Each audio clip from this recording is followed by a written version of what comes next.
Subscribe कीजिए और हाँ, बेल आइकॉन पर क्लिक करना मत भूलिए। हम अस्पताल आ गए हैं, सब ठीक हो जाएगा। तुझे कुछ नहीं होगा। पागल, क्यों किया तूने ऐसा? मेरी गलती की सजा मुझे मिलनी चाहिए। तुझे कुछ नहीं होगा, कुछ नहीं होगा। कौन है ये लड़की जो स्ट्रेचर पर इस अवस्था में पड़ी है? और उसके साथ ये लोग कौन हैं जो बार बार कह रहे हैं कि तुझे कुछ नहीं होगा? चलिए आपको शुरू से बताते हैं। पिछले साल की बात है। नंदिनी ने इंटरमीडिएट की परीक्षा में पूरे कॉलेज में टॉप किया था। अच्छी यूनिवर्सिटी में उसे दाखिला भी मिल गया था। उसके पापा दीपलाल चौरसिया तो इतने खुश थे कि पूरे गांव में लड्डू बांटने निकल पड़े। ले भाई हेतराम, लड्डू खा। नंदिनी पूरे कॉलेज में टॉप आई है। दीपलाल, तेरी बेटी ने तो सच में कमाल कर दिया भाई। वैसे अब आगे का क्या सोचा है? एक लड़का है मेरी नजर में, तू कहे तो बात चलाऊं। अब पागल है क्या? अब तो मेरी बेटी शहर के यूनिवर्सिटी जाएगी, खूब पढ़ेगी, खूब।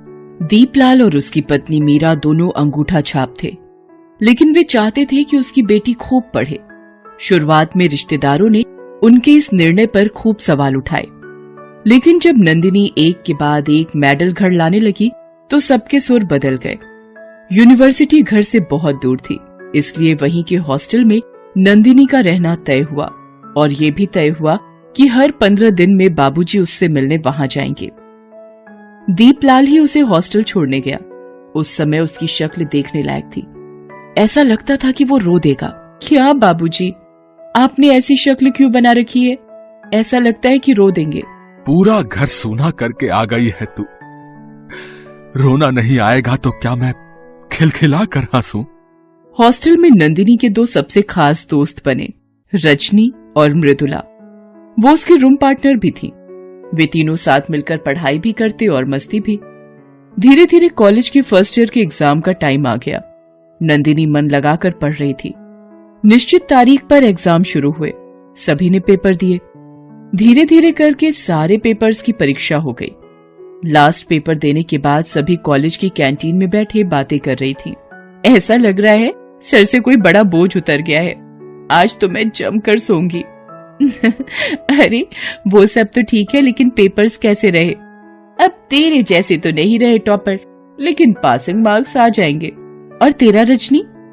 मेरा पेपर तो बिल्कुल मस्त रहा। ये सुनकर नंदिनी ने हाथों में क्वेश्चन पेपर लेकर रजनी से एक सवाल पूछा। अच्छा सुनना, इस वाले क्वेश्चन का क्या आंसर लिखा तुमने? वो मुझे थोड़ा डाउट है इसलिए पूछ रही हूँ। ओफो, अब पेपर्स के बाद भी पेपर की बात मत कर। अब इतना याद तो रहता नहीं कि इसका आंसर क्या लिखा था और उसका आंसर क्या लिखा था। रजनी के बोलने का अंदाज उन दोनों सहेलियों को बड़ा अजीब लगा। 20 दिन बाद रिजल्ट भी आ गए। रजनी ने टॉप किया था, लेकिन सबसे चौंकाने वाली बात ये थी कि नंदिनी बहुत मुश्किल से पास हो पाई थी। रिजल्ट वाले दिन नंदिनी के पिता दीपलाल भी आए हुए थे। उन्हें भी नंदिनी के इस रिजल्ट पर बहुत आश्चर्य हो रहा था। बाबा, मैंने सब खराब कर दिया। आपके सपने, मेरे सपने, सबको मिट्टी में मिला दिया। अरे बेटा, इस तरह रो मत। तू मेरी बहादुर बेटी है। असफलता से निराश मत हो बेटा। उसका कारण जानो और फिर से पूरी तैयारी से उतरो मैदान में। हाँ, एक छात्र से बेहतर कोई नहीं जान सकता कि उसका पेपर कैसा हुआ है। नंदिनी को पता था कि उसके पेपर बहुत अच्छे हुए थे, तो फिर नंबर कम क्यों आए? ये पेंच वो सुलझा नहीं पा रही थी। नंदिनी और मृदुला बातें कर रहे हैं। यार समझ नहीं आ रहा है, मेरे पेपर बहुत अच्छे हुए थे, फिर मार्क्स इतने कम क्यों आए? मुझे तो उम्मीद थी कि तू टॉप करेगी। कुछ तो गड़बड़ है यार। मैं तो अपने डिपार्टमेंट हेड प्रोफेसर भंडारी से रिक्वेस्ट करने वाली हूँ, मेरी कॉपियों की फिर से जांच की जाए। कोई फायदा नहीं, मैंने सुना है कि वो बहुत ही खड़ूस है। तभी रजनी बाहर से आती है। उसके पैर थोड़े लड़खड़ा रहे थे। ऐसा लग रहा था कि उसने शराब पी रखी है। उसने उन दोनों की तरफ देखा भी नहीं और दूसरे कमरे में जाने लगी। कांग्रेचुलेशंस यार, टॉप किया है तूने। थैंक्स। वैसे तू थी कहाँ यार? हमने तुम्हें कॉलेज में बहुत ढूंढा। अब हर बात मुझे तुम लोग को बतानी होगी क्या? देखो, दोस्त हो दोस्त रहो, माँ बनने की कोशिश मत करो। जैसे ही रजनी ने ये बात कही, उसके मुंह से शराब की भयानक बदबू मृदुला और नंदिनी को आई। तुमने शराब पी है रजनी? हाँ पी है, कोई दिक्कत? चलो अब हटो तुम लोग यहाँ से, बिना बात के सवाल जवाब करती रहती हो। कल मैं अपना ये कमरा ही चेंज करवा लेती हूँ। नंदिनी और मृदुला को कुछ समझ में नहीं आ रहा था कि आखिर रजनी उन लोगों के साथ ऐसा बिहेव क्यों कर रही है। अगली सुबह रजनी अपना सामान लेकर दूसरे रूम में शिफ्ट हो गई। कॉलेज में भी वो उनसे कटी कटी रहने लगी। इस बीच नंदिनी ने अपनी कॉपी चेक करने का एप्लीकेशन अपने डिपार्टमेंट हेड प्रोफेसर भंडारी को दिया, लेकिन उसने उसके एप्लीकेशन को सिरे से नकार दिया। मतलब ये तो हद है, तुम मुझे ही चैलेंज कर रही हो। 35 साल हो गए मुझे इस कॉलेज में, आज तक किसी ने कोई क्वेश्चन मुझसे नहीं किया। सर मैं आप पर क्वेश्चन नहीं कर रही, बस मुझे खुद पर विश्वास है कि मैं इतना खराब परफॉर्म नहीं कर सकती। बहुत घमंड है तुम्हें अपने आप पर। घमंड नहीं सर, विश्वास। लगता है आपने ठीक से नहीं सुना। कोई नहीं सर, मैं और मेहनत करूंगी, बहुत मेहनत करूंगी। ये कहकर नंदिनी वहां से निकल गई। नंदिनी ने प्रोफेसर भंडारी से मिलने की बात मृदुला को बताई। मैंने तो तुझे पहले ही कहा था वो बड़ा खड़ूस है, किसी की बात नहीं सुनता। इस घटना के 1 महीने की बात है। मृदुला और नंदिनी किसी काम से मेन बाजार गए हुए थे। वहां उन्होंने रजनी को प्रोफेसर भंडारी की गाड़ी से उतरते देखा। उसका चेहरा उतरा हुआ था। उन्हें कुछ समझ नहीं आ रहा था कि आखिर ये माजरा क्या है।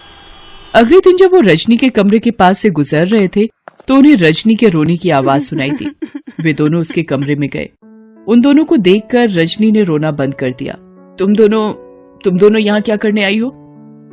रजनी सच सच बता, तू क्या छिपा रही है? मैं क्या छिपाऊंगी? कुछ नहीं, कुछ भी तो नहीं। हमने एक अच्छा समय साथ बिताया है रजनी। हम आज भी तुम्हें अपनी बेस्ट फ्रेंड मानती हैं और तुम्हें मिस करते हैं। तुम हमें बताओ वो क्या चीज है जो तुम्हें परेशान कर रही है? तब रजनी फूट फूट कर रोने लगी और उसने जो बताया उसे सुनकर दोनों के पैरों की जमीन खिसक गई। नंदिनी, प्रोफेसर भंडारी टीचर के वेश में भेड़िया है। वो 1 नंबर का अय्याश है। ये तुम क्या कह रही हो? फिर उसने बताया कि एक दिन प्रोफेसर भंडारी ने उसे अपने ऑफिस बुलाया और कहा, रजनी, मैं देख रहा हूं कि तुम्हारी परफॉर्मेंस बिल्कुल खराब है। इस तरह तो तुम फेल हो जाओगी। नहीं सर, ऐसा नहीं है। मैं तो बहुत मेहनत कर रही हूँ। रजनी, सब कुछ मेहनत से नहीं मिलता है। तुमने देखा है एक मजदूर को, वो कितनी मेहनत करता है, लेकिन किसी मजदूर के पास लंबी सी कार देखी है? उनको 5 स्टार होटल में हॉलिडे मनाते देखा है? सर ये सब आप क्या कह रहे हैं, मैं समझ नहीं पा रही। देखो, बिना पढ़े भी पास हुआ जाता है।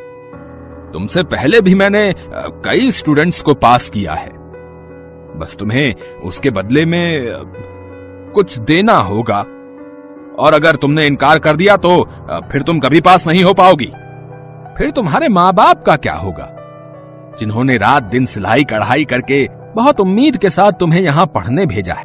प्रोफेसर भंडारी ने रजनी को फेल कर देने का डर दिखाया और प्रोफेसर जैसे पवित्र पद का मजाक बना दिया। मैं मजबूर थी और मेरी मजबूरी का फायदा उस प्रोफेसर ने उठाया। बंद कमरे में उसने मेरे साथ हर वो काम किया जो मैं तुम्हें बता भी नहीं सकती। यही नहीं, उस दिन वो शराब भी उसी ने मुझे पिलाई थी। नंदिनी, मैं एक बार उसके जाल में फंसी तो फंसती ही चली गई। वो मुझे ब्लैकमेल करने लगा और जब चाहे मेरा शोषण करने लगा, और एक दिन मैं प्रेग्नेंट हो गई और जब मैंने उससे बताया तो उसने मेरा अबॉर्शन करवा दिया। छी, घिन आ रही है मुझे उस आदमी से। प्रोफेसर का काम शिक्षा देना है, पर ये तो दरिंदा है, दरिंदा। इसके जैसे लोग समाज के लिए घातक हैं। हम उसका कुछ नहीं बिगाड़ सकते मृदुला, वो बहुत ताकतवर आदमी है। तब नंदिनी ने कहा कि वो ताकतवर नहीं, कमजोर है और उसका पर्दाफाश करना बहुत जरूरी है। सुनो रजनी, तुम अभी चलो मेरे साथ उस अय्याश के पास, मैं उसे बताती हूँ। और हाँ मृदुला, तुम छिपकर सारी चीजों को अपने फोन से रिकॉर्डिंग कर लेना। उसके बाद वो सभी प्रोफेसर भंडारी के पास गए। मृदुला बाहर छिपकर रिकॉर्डिंग करने लगी। भंडारी, अब तेरे दिन गए, तू जेल की चक्की पीसने के लिए तैयार रह। ये सब क्या है नंदिनी? मैं तुम्हें अभी कॉलेज से निकालता हूँ। अरे जा याश, तू मुझे क्या निकालेगा? तेरी परेड तो हम निकालेंगे। रजनी, रजनी अंदर आओ। रजनी तुम? इसने तुम्हारी सारी असलियत बता दी है। अब तेरी दादागिरी यहाँ नहीं चलेगी। ये सबसे बड़ी सबूत है तेरे गुनाहों की।